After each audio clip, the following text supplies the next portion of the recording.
mama munda yawe ntabwo wari yarwaye ararwaye Imana iragukijije Imana iragukijije ngiye kubona mbona mu bantu Imana iri kugenda irohora nawe irakubohoye irakangura munda yawe ndavuga Imana iragukijije kandi amazi hano n'amavuta n'ubutware n'ubushobozi ndagutegeka dusenga aya mazi ahinduka amaraso ya Yesu wamukijije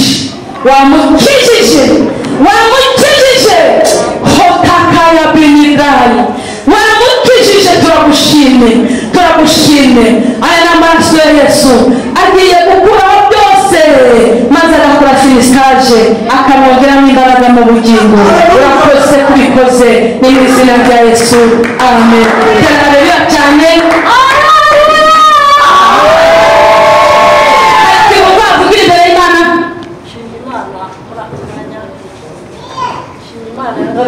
yayo umuntu usinzi muri cyane abo musamanye ariko Imana yanyire neza